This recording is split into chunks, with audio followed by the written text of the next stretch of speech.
Well, cool. Welcome to the Kickstart Nutrition webinar. I'm excited to give y'all some awesome information and help y'all get started with some goals. Like you made a decision to sign up for this challenge, and I want to try to give y'all some information and tools that it can help y'all get going and get some good momentum going. So, welcome to the Kickstart Nutrition webinar. Appreciate y'all being here. Um, could be doing other things. So, like, my question to you is, why are you here? Why are you part of this challenge? Is it to lose weight?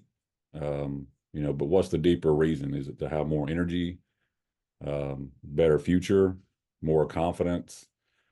Do you want to set a better example for your family, better relationships? Like, um, what's your why? Like, if you feel confident, comfortable enough to drop that in the chat section, like, let me know. Like, what's your deeper reason for wanting to lose weight. You need to try to think about that when motivation wears out, because that's going to happen. Motivation is not always going to be there, so you gotta keep that deeper rooted reason why you're doing this, why you took the initiative to sign up for a weight loss challenge. Will this just be another challenge that you do to get some results, but then you just fade off back to your old habits? Um, how can this one be different? And hopefully I can give you some better tools and information to where you have a higher chance of success. So my intention is, like I just said, to give you the tools to get you going in the most efficient direction. Tools that you can understand clearly. Like, I'm gonna try to keep this simple, not get too crazy into the science. Like, literally, um, stuff you can understand. I love that right there. I want to be old and still moving freely. I love that. Whoever dad's iPhone 2 is. I'm just giving you a hard time. No. Cool. All right.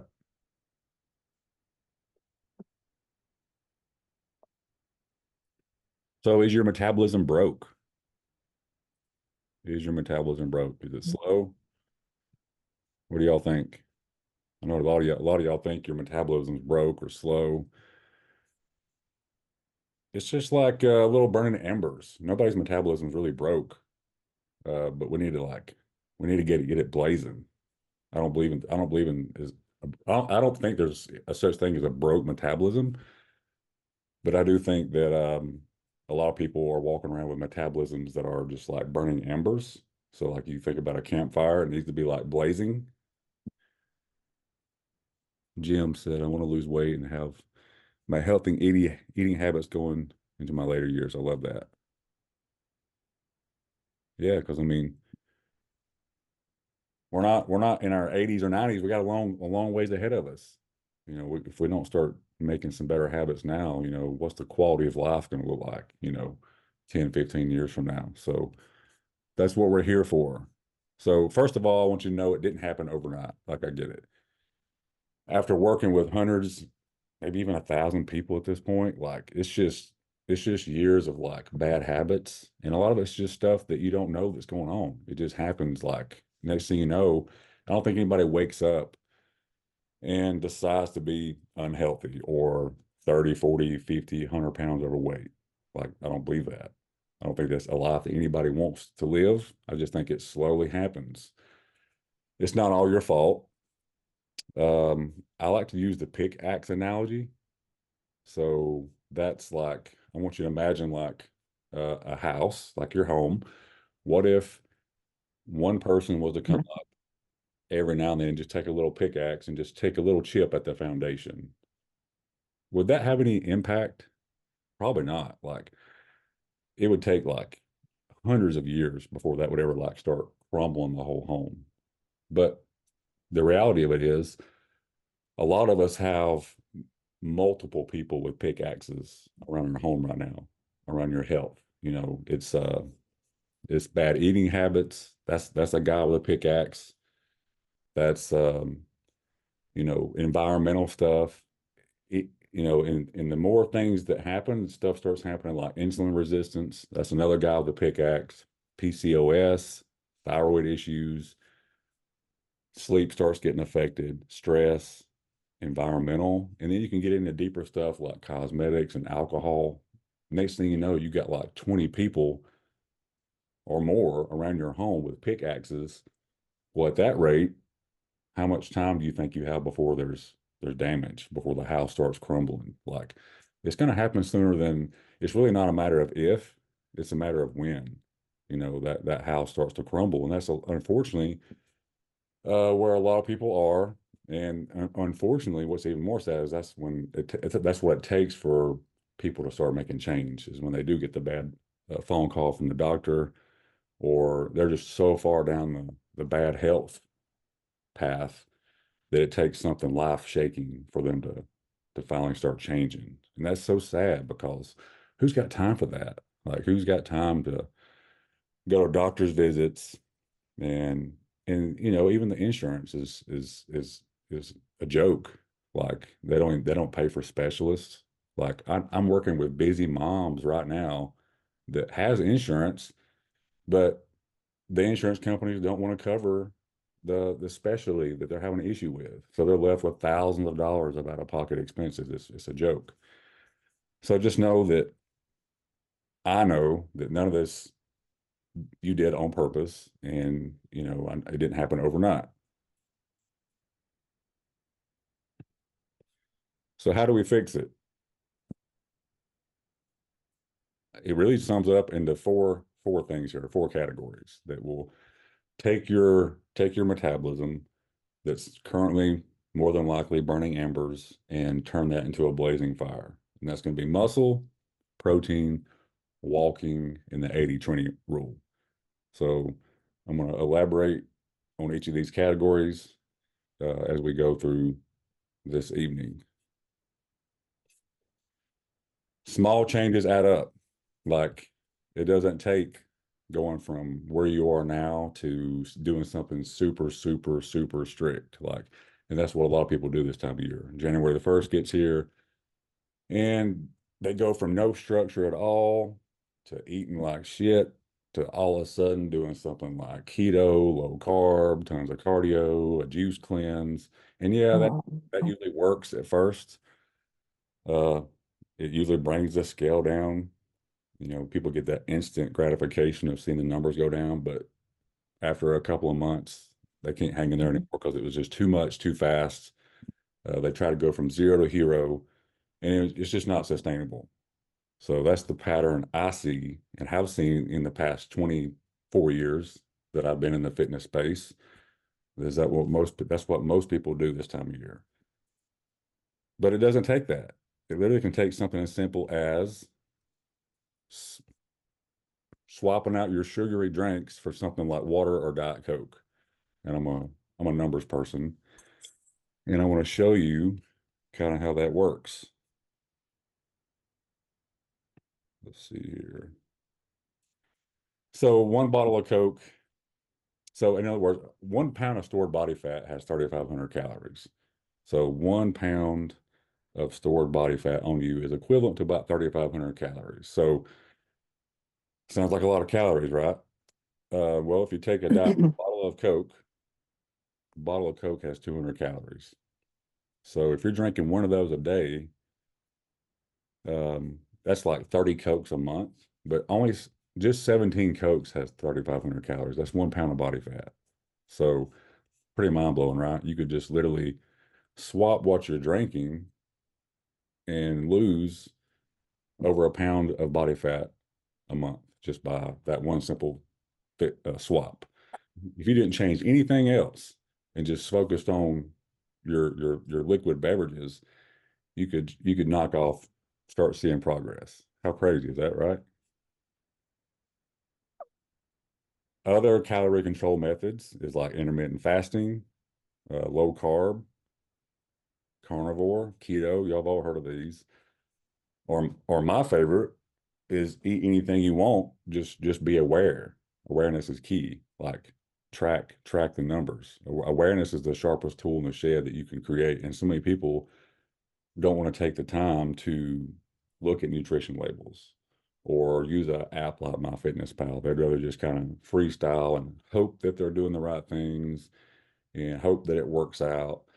And unfortunately, a lot of people that that try to make healthier eating choices, they still end up eating too many calories because all body fat is stored calories. And until you kind of master the numbers game and get more aware of how many calories you're eating and protein, you're always going to be trying kind of just shooting in the dark, so to speak.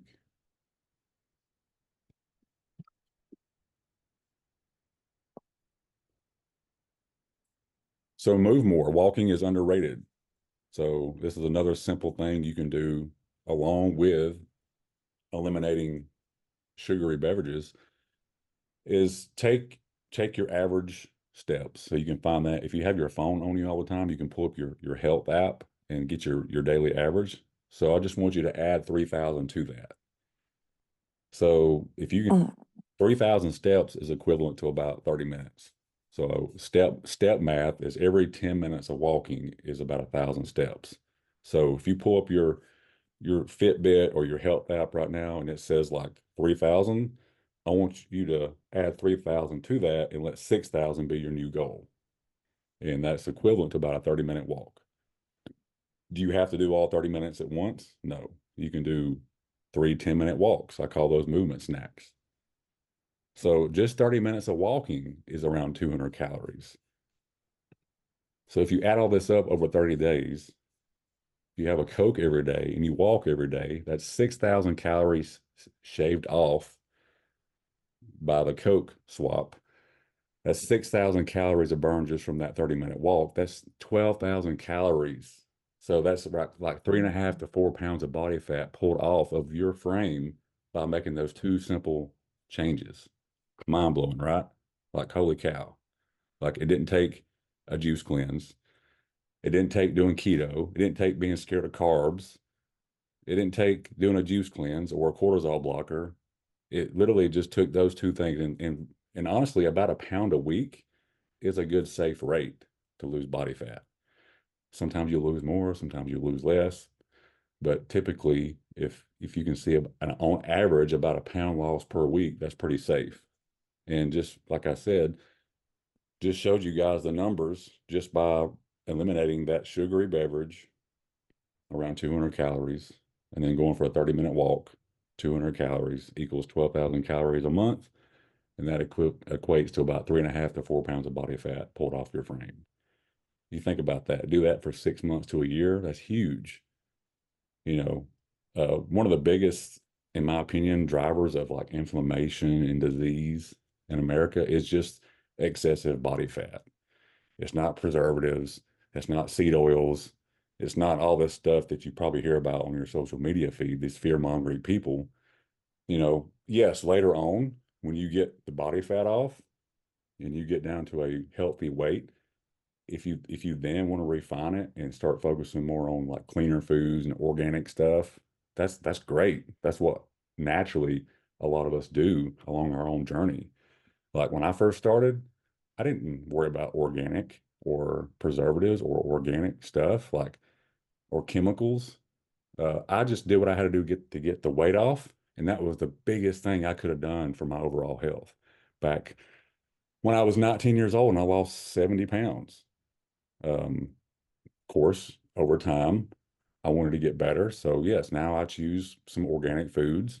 I try to avoid certain chemicals, but that's not what I did at first. So don't think you have to let that be the first move you make. All right, calories and macros. Y'all have all heard of that. Um, Awareness is key. So do you have to start off tracking calories? You don't, but I do think it's a one of the best things you can learn. So what I recommend is just go ahead and downloading something like MyFitnessPal and just start playing around with it. Like it's going to take you a minute to learn it anyways. So just why not go ahead and download it? It's like, and for the premium version, it's like $70 a year. It's totally worth it in my opinion. Because you do get the features like the barcode scanner and other stuff like that. It ends up being like $5 a month if you break it down. Um, I like to use this analogy, Google Maps. So if I was to tell you to try to get to a specific destination in like California, and I told you, I wanted you to get there, but not use any maps, not use Google Maps. You couldn't use any technology, not even a paper map. And if you could make it to a specific address, I would give you 100 grand. Like you'd be like, oh man, that's like I'd be up for it. Like maybe I can stop when I get out to California at some gas stations and ask them if they know where this address is. Like you would have good intentions to know to head west, and you might even go out there and spend a week or two trying to find this specific address. But more than likely, let's be real, it's going to be a trying to find a needle in the haystack. Like it's a shot in the dark. Like you're probably going to get frustrated and come back home. That's kind of what we do with our food choices and our healthy eating. Is we all have good intentions. Like you're eating this healthy salad, but you still don't know how many calories are in it. As far as you know, that salad could have 1,000 calories. So how much more efficient would your goals be if you used a tool like MyFitnessPal, just like we use tools like Google Maps to get to certain addresses? Think about that along your fitness journey. How much more efficient that would be if you used the awesome technology we have at our fingertips. I remember back when I first started, there weren't smartphones. This was like 2002, 2001. I literally carried around a notepad and a pen or a pencil in my Jeep console. And I would look at the back of like tuna cans, write down the calories. I would look at like, and if I didn't have a nutrition label, I would like go to the library and Google it and try to figure out how many calories were in it, and just keep up with it with pen and paper. So we have tools like apps now on our phone. It's so awesome just having it all right here in your pocket. So protein is like jet fuel, literally. Like I talked about your metabolism earlier being like just burning embers. One of the main things you can do besides building the muscle and going for the walks and creating awareness around your calories is add protein. Sorry, could you say that again? My watch is talking to me. Um, so protein, every gram of protein you eat is like adding a dry stick of wood to that fire. So just think about that. So, for people that are struggling getting in their protein, like they're only getting in like 80 grams a day or 100, like you're really cutting yourself short. Like you need to figure out how to get more fire on that bonfire, more wood. It's literally like pouring gasoline on your fire. Uh, as a matter of fact, when you eat protein, it's kind of like a miniature you inside walking on a treadmill. You actually have to burn calories to digest protein. It's a really remarkable macronutrient. So yeah, it's more than just calories. So, for example, you can take a person, and if I could clone you, and let's just say if you were only focused on calories and you were eating mostly like just let's just say peanut butter and ice cream, but you stay within your calorie range. Let's just say you Googled how many calories you need and it said 1,400 calories, and that's all you worried about. Well, let's just say your eating decisions and choices aren't that great. You're eating a lot of peanut butter and you're getting in 1,600 or 1,400 calories, but you're not getting enough protein in, but you're within your calorie range. Well, if I could clone you and your clone hits their protein goal, they're creating more awareness around the foods they're eating by using MyFitnessPal. I promise you, within 3 to 4 months, your clone is going to look so much different than you. They're going to have so much better body composition changes. They're going to probably have more muscle. Their metabolism's going to be fired up. So that's the biggest difference with protein. It does make a difference. It's not just about calories. And healthy doesn't always equal fat loss. So keep that in mind. So let me ask you all a question. What do you think's healthier, Chick-fil-A or something from Spartan Smoothies? Drop it in the comments. Let me get y'all's opinion. I need to see some. Let's vote here. What do y'all think? Let me see in the comment section. In the chat box, y'all drop some. What do y'all think's healthier, Chick-fil-A or Spartan Smoothies?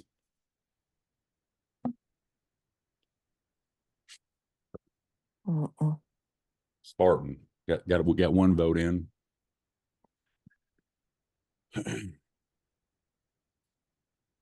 Keith is she's on to something here, right? She knows.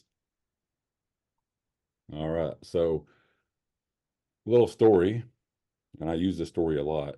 Um, I was at Spartan and a girl came in.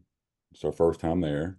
And she said that she was running a little bit late and she was in the line at Chick-fil-A and she saw our smoothie shop sign flashing. So she was like, you know what? Maybe that is a sign, literally, like I need to lose some weight. And she came in kind of in a rush. She saw Pink Paradise smoothie and ordered like a large and paid for it. And out the door she went. I didn't know all this until like weeks later after I learned a little bit more about her and her goals. And come to find out, she was serious about trying to knock off some weight. And she just assumed that just because we're a smoothie shop, that what she ordered was going to help her with her weight loss goals and it's healthier. So this is an important, guys. I want you this is where you can like really learn something here if you pay attention to this. So the smoothie in of itself is probably healthier, like honestly. But from a caloric standpoint, she was actually going to gain weight because I asked her what she normally ordered from Chick-fil-A, and she told me that meal calories compared to the Pink Paradise actually had 250 more calories than what she normally ordered at Chick-fil-A. Mind blowing, right? So there was a chance that if she kept on that path, if she hadn't had that conversation with me, that eating healthier, she was going to gain weight. She was probably going to start adding on a couple of pounds a month. Crazy, right? So that's where, like I said, learning that skill of tracking and asking questions, looking at menus, looking at nutrition labels can set you apart from everybody else that's not willing to do that. I got a buddy of mine. He stubborn, and it took him crying and complaining about him not losing weight till I couldn't stand no more before he started looking at labels. He's like, I'm eating this, I'm eating that. I'm like, dude, well, how many calories you're eating? I don't know. My wife cooks, blah, blah, blah, blah. I'm like, well, she needs to leave the labels out, like write it down for you, like take some accountability here, some responsibility. Um, it took like 9 months of him spinning his wheels and bashing his head against the wall before he would start looking at labels and figuring this shit out. So you can either do this the hard way or the efficient way. And I'm trying to teach you how to do this the efficient way. All right. I got to move some stuff out of my own screen here. So what's considered high protein? What's considered high protein food? So I'm going to teach you a little bit of protein math.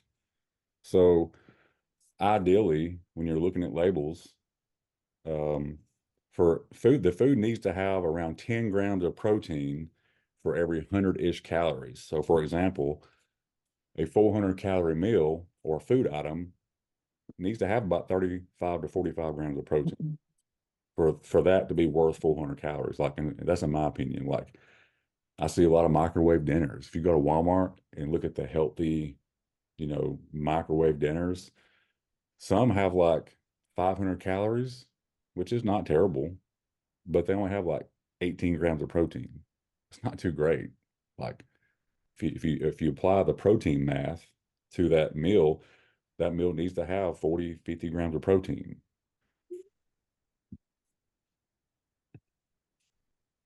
All right. Next category is muscle.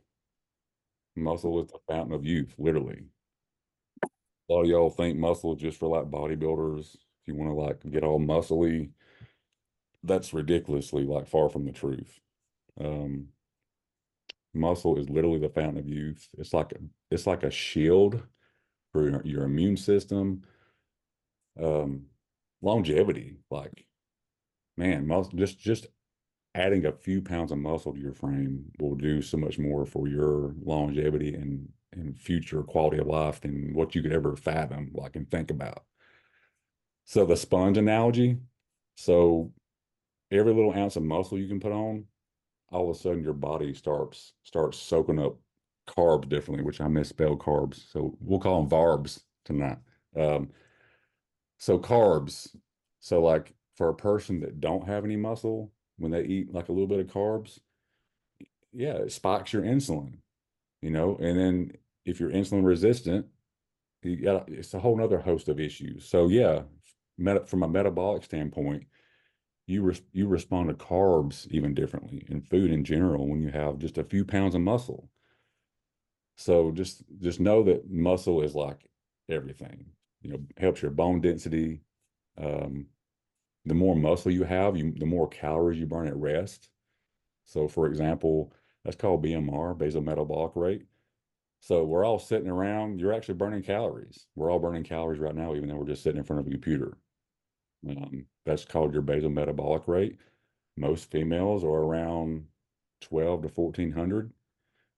Most males are around, I don't know, 1900.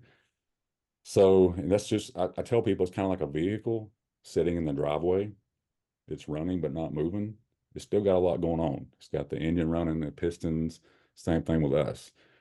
Even though we're just sitting around, you got brain function, heartbeat. Well, muscle, if you just gained 2 or 3 pounds of muscle, all of a sudden it revs that up. All of a sudden you're going to burn probably 200 or 300 more calories just sitting around. It's crazy.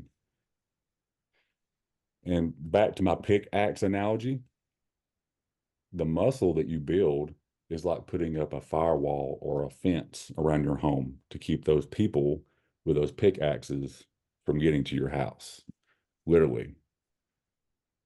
So you're literally becoming like this just machine blazing fire with a protein. You're getting your walks in and you got your muscle building. Now you got this shield. You're building this firewall around you. And we're not talking about like bodybuilding muscle. We're talking about just a few pounds of muscle. So how do you build muscle? Obviously, your nutrition has to be in place. You got to get that protein in.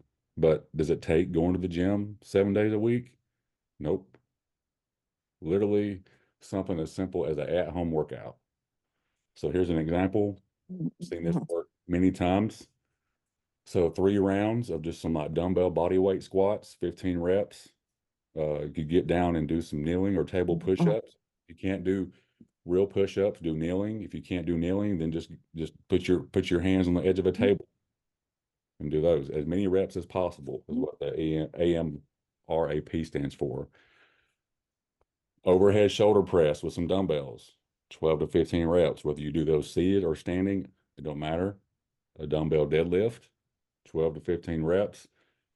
And what's cool is you can go to Walmart and test the weights right there in the aisle. So I want you to find a weight that you can do 10 to 15 reps. So in other words, go to Walmart, go to the dumbbell section, pick up some dumbbells that you think you can do, or this would be ideal for you.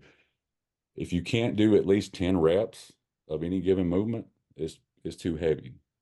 If you can do more than 15, it's too light. And it may require you to buy multiple sets, but that's a good test.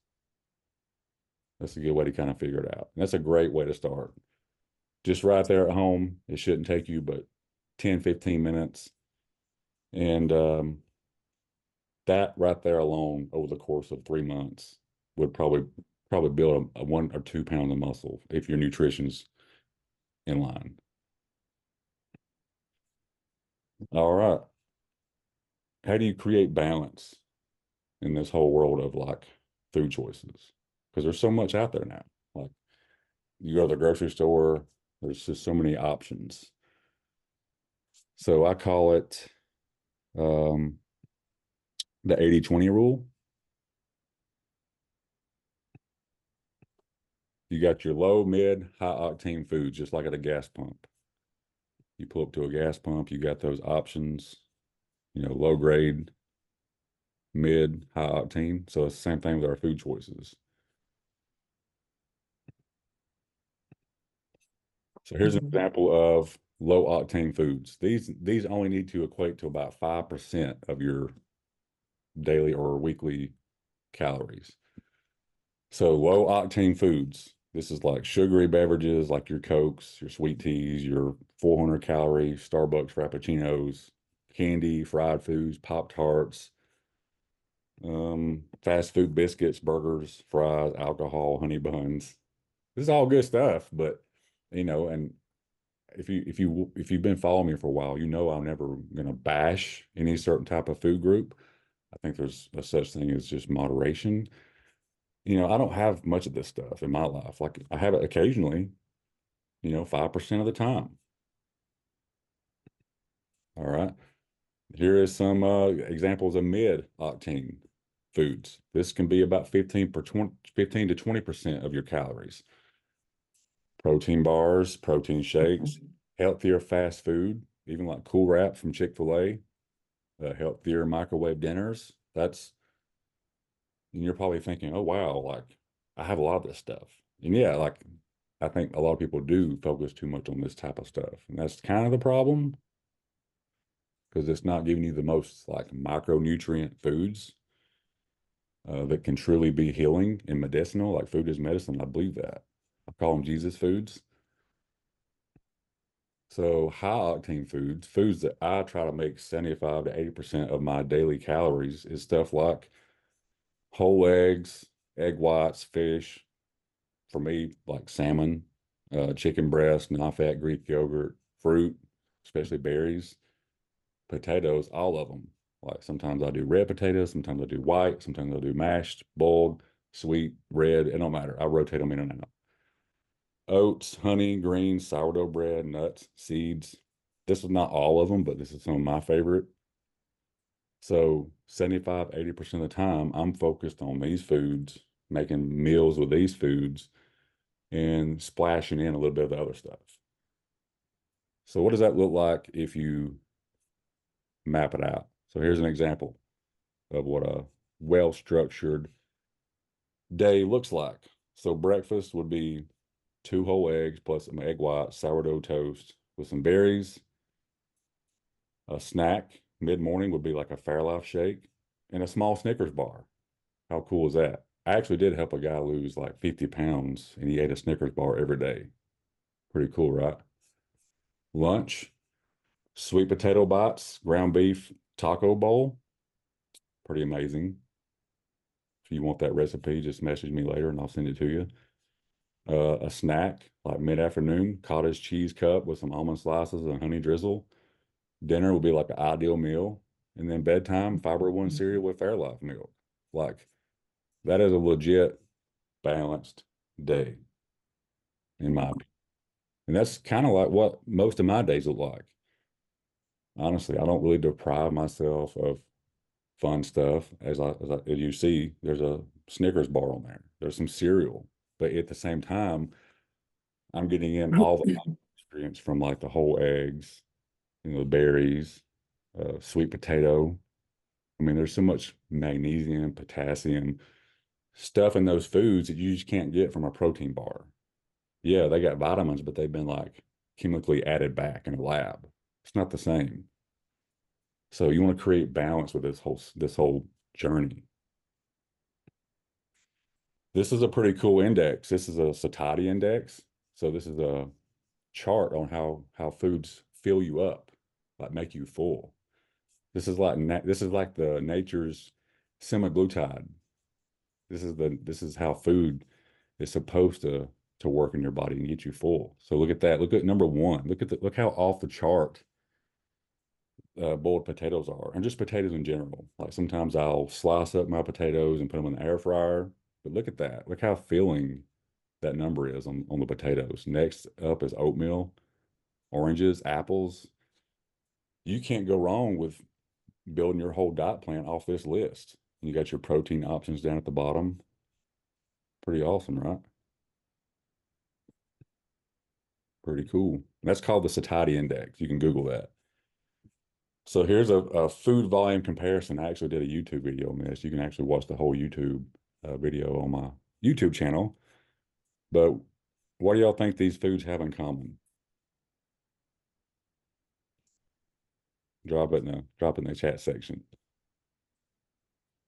Give me your best guess.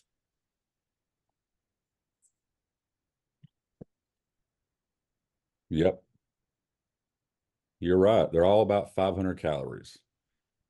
It's pretty wild, right? So another problem I see is people not making the best food choices when they're on a calorie deficit diet. Because at the end of the day, yes, you need to be in a caloric deficit to lose body fat, like we talked about, eliminating those sugary beverages. But people will trade the satiety, how good a food fills you up for convenience. So in other words, this cookie right here, this Lenny and Larry's cookie, I love them. Like they're amazing. They're 480 something calories a cookie and only 16 grams of protein. That's ridiculously terrible. Like, and it's healthy. Like, it's probably one of the healthiest protein like cookies, products on the market, like because it's kosher, it's vegan, it's like pretty clean ingredients, but not the best. The protein math does not work too good on that. Like, it should have like 40 grams of protein, 35 or 40 at least for that many calories. And I don't know about you, but I could eat that and be hungry again 30 minutes later. I'd probably need to eat like two or three of them. And I probably could because they're so good. In the middle, you got the Chick-fil-A sandwich. That's 500 something calories. I think it's like 550. And then on the far right is actually one of my dinners that I rotate in and out. I don't have the same thing like every night, every week. I have like 5 breakfast stuff that I rotate in and out. I have like 5 lunch.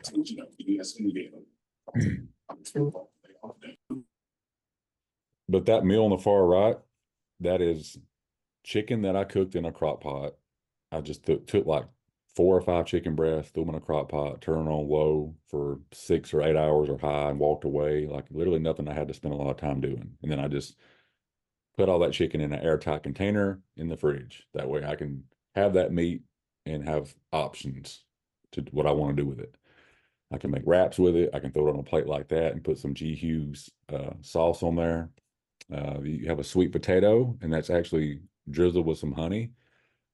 Sometimes I'll put a little bit of almond butter on there, some sea salt, maybe some cinnamon, and then there's some broccoli with some Parmesan cheese sprinkled on it, some salt and pepper. So this whole meal is actually, I don't think quite 500 calories. It's like 489, but it's like 45 grams of protein, I believe. And look how much more food that is. That's like a whole plate worth. Yeah, I actually get pretty dang full off eating that dinner.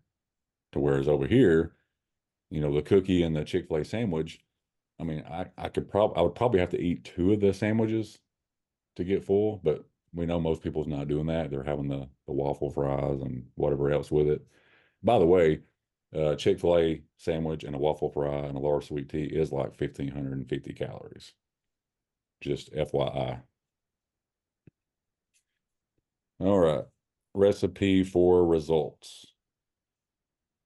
Uh, create your own 80/20 plan. So it's going to take you looking at some labels, but I want you to create you like I said I do for me is create you about 3 to 5 breakfast options that are well-rounded that you like and enjoy. Create you some lunch options, some snacks, some dinners. That way you don't have to eat the same thing every day. You have options. Um, Calorie and protein awareness. So start building that awareness, whether that's downloading MyFitnessPal, using a pen and paper like I used to. But start looking at some labels. Don't be like my buddy and take 9 months after bashing your head against the wall to start figuring it out. Some kind of weight training 3 to 4 days a week, whether that's home or gym. Daily steps. So that's treadmill, add 3,000 steps to your current average. Sleep. This is the most important, like 7, 8 hours. Turn your phone off. Like, I understand people legit have sleep problems. And that's another one of those things I talked about in the beginning. That's another person with a pickaxe. Have you always had sleep problems? Maybe, but is because the reason you have sleep problems because of all this kind of escalating through the years. So hopefully as you get better with your nutrition, start, getting better with exercise, the sleep starts to improve too. But I just want to make sure that sleep's not like one of those things where you're like just purposely staying up all night scrolling, like where you're just falling asleep and dropping your phone in your face. Like really, really try to be mindful of your sleep because that's like legit the most important. Out of this whole list, sleep's probably number one. That's where your immune system is made. That's where hormones are made. That's where a lot of your fat loss happens, muscle building happens. Like for your body to go through all the proper cycles of sleep, like REM sleep, deep sleep, it takes like 7 or 8 hours, of like mostly uninterrupted sleep. And if you're just getting by on like 4 to 6, you're really walking around only like 60% charged every day. Like for your hormones, your immune system, it's just not too good. And then water intake, take your half your body weight, and that should be your ounces, like your how many ounces of water you should try to drink. Whether that's flavoring your water with some like flavoring like lemon or sugar-free water flavoring, whatever it takes to get that water in. Try to be mindful of that. I personally struggle with this, so I have to front load my water. So like first thing in the morning, before I even like leave the bedroom, I try to chug this whole shaker cup worth of water. Leave it on my nightstand, and I'll go ahead and front load like 30 ounces of water. That's what I have to do to kind of get me, I call it primed to drink water, because I struggle with that too. I try to get in a gallon a day, and it's hard for me to do that sometimes. What questions do you guys have? You can either unmute yourself or drop it in the chat.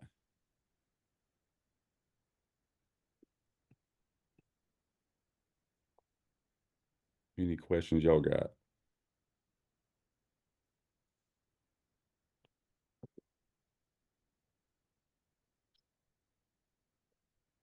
Anything at all?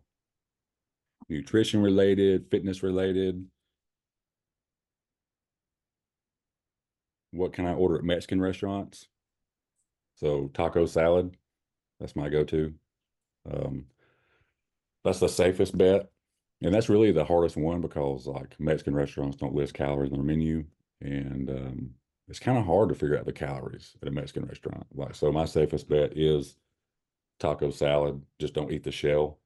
You can get the shredded chicken. I'll add an order of side the black beans, dump on there. You can put salsa, a little bit of salt and pepper, and that's going to come in probably 500 calories and 40 plus grams of protein.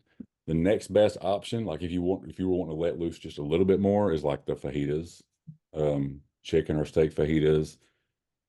But even then, like I try to limit myself to like one tortilla. Be mindful of the toppings like the cheese, the sour cream. Only count out like 10 chips and push the rest away. Even that alone would be six or 700 calories, and you're like, wow. And why is because if you look at the restaurant when they're prepping these foods, they're coating everything in oil. Like they're prepping stuff the day before, all the veggies and bell peppers.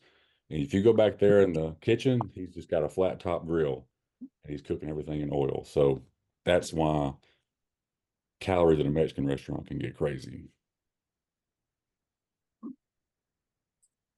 Any other questions? Yeah, I do. Do you typically have like cheat days? You hear people say? Yeah, so that can be tricky. Like what a lot of people do is they what I see a lot of times is they'll restrict themselves so much through the week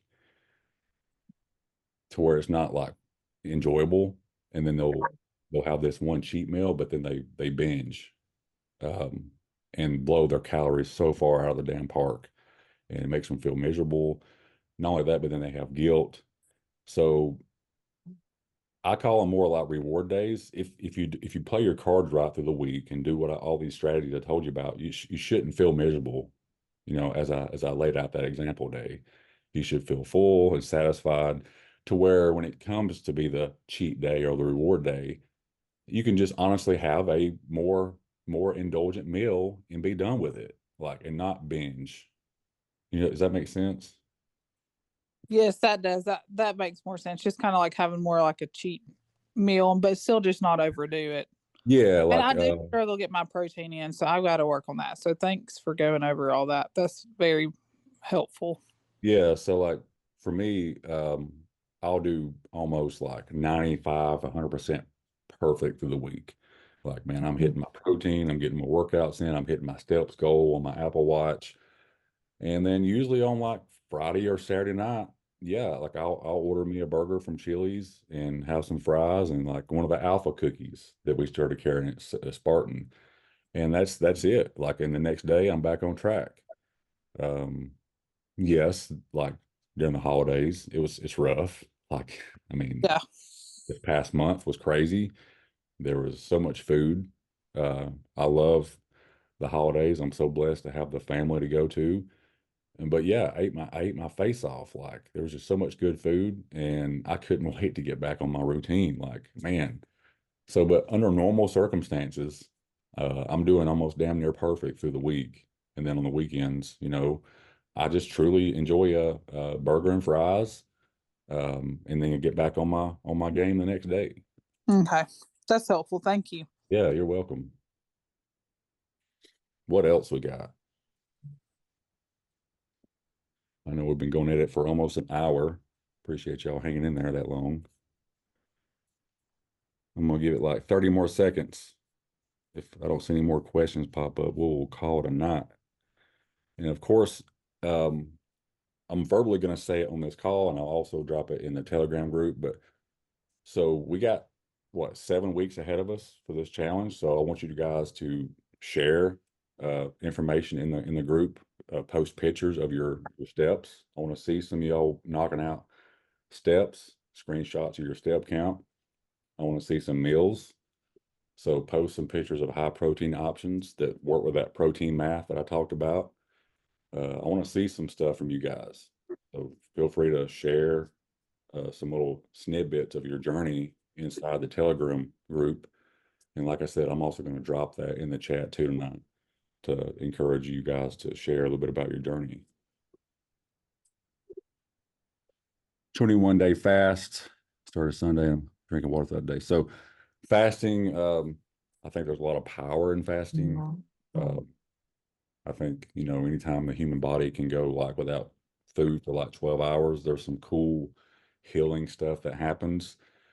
But just know that fasting is, you don't have to fast to see results.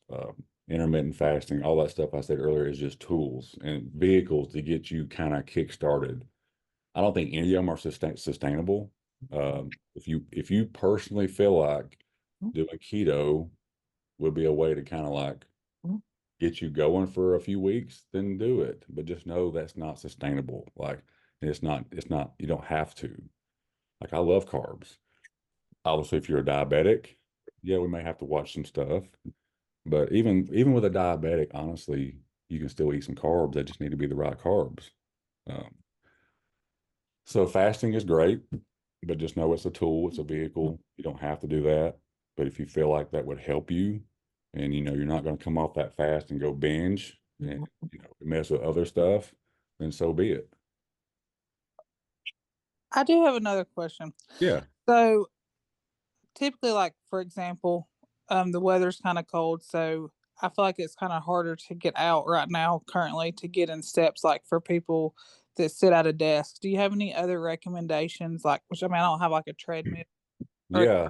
like, especially with because I have a new baby too, so it's kind of harder to get out and go to the gym and things like that. So anything to kind of replace that. I What do saw the you, workouts, but yeah. Where do you work at? I work at Floyd in the trauma office. Do you have like, would it be possible for you to like set an alarm on your phone for like every hour and just go to the restroom or go run an errand like around the corner? Yes, I could. Well, yes, I could do that.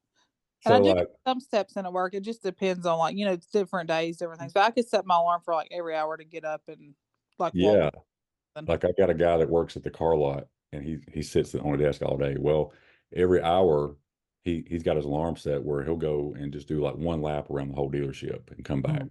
Okay. And as far as his management goes, they think he's just going to the restroom or going to get some paperwork from somewhere, but yet he's adding in like 1,000 steps every hour. Okay, that helped. That's a good idea. I didn't even think about that. So Yeah, thank you. we call those movement snacks. Okay, that's great. Yep. All right, I'll set the clock for 30 more seconds. That's what we got.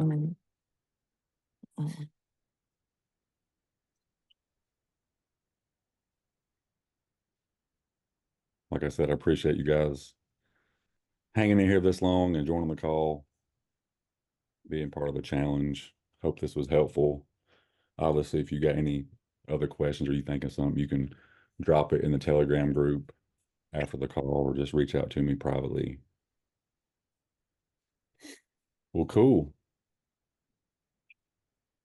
I like that, Jim. Yes, definitely for understand that. Definitely, there's a definitely spiritual side of the fasting too that I understand that completely. It definitely takes when you start doing anything over 24 hours, I think you got to dig deep, and it does. There's some powerful stuff there from physically to mentally to spiritually. So I'm all about it. Well, cool. Well, I hope you guys stay safe tomorrow as we get this blizzard. So who knows what it's going to do. Um, I got plenty of protein bars and meals. We'll see what happens. I don't think Spartan Smoothies is going to be open, so just kind of FYI. I think we just decided to close up. But anyways, you guys have a good night. I appreciate you tuning in. And if y'all think of anything, just holler at me. Thank you. Yeah, you're welcome. I'll see y'all. Bye.